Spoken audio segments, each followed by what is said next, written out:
Greece, with a relatively sparse population and a fine road system, is easy to cover by bus or car. We've rented a car in Athens, and in 90 minutes, we're crossing the Corinth Canal. The Corinth Canal cuts the Peloponnesian Peninsula off from the rest of Greece. 2,000 years ago, the Roman Emperor Nero broke ground for this canal, but the 4-mile-long ditch wasn't actually dug until about a century ago by modern Greeks. Our first stop is ancient Mycenae, the oldest site you're likely to see in this land dotted by so many ruins. The Mycenaeans, who dominated the Greek world between 1600 and 1200 BC, were the first Bronze Age society to emerge on the European mainland.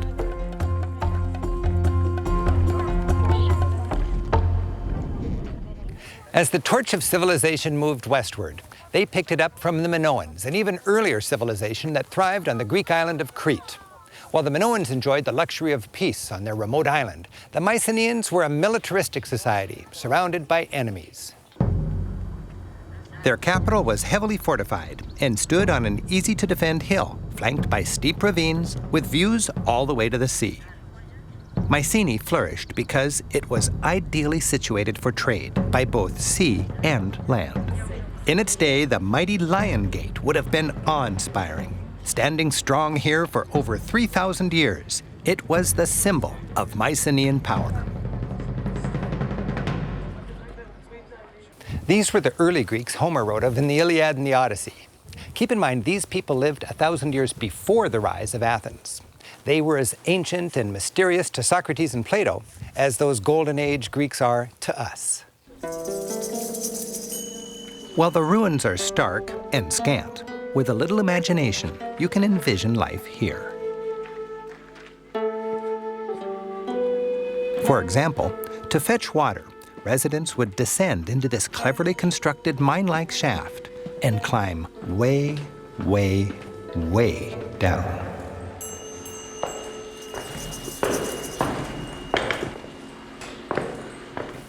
I'm 60 feet below the surface. This is the cistern where the water was collected, piped in from a spring that was 500 yards outside the walls.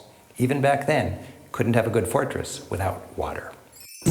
Mycenae was at the peak of its power around 1300 BC, after which it and its empire seemed to disappear virtually overnight. A circular wall of stones defined the cemetery. Mycenae lay unappreciated until the 19th century, when a treasure trove of gold was unearthed in this necropolis. Today, those treasures are the star attractions back in Athens at the National Archaeological Museum. This discovery affirmed the archaeologists' theory that Mycenae was Homer's fabled city rich in gold, and the elaborate detail makes the sophistication of the Mycenaeans clear. These golden cups are exquisite. The so-called Mask of Agamemnon was a death mask placed on the face of a dead king in his coffin.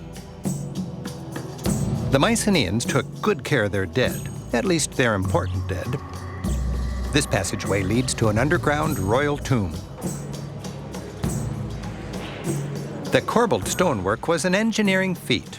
Designed like a stone igloo, this Tholos tomb was the biggest dome of its day.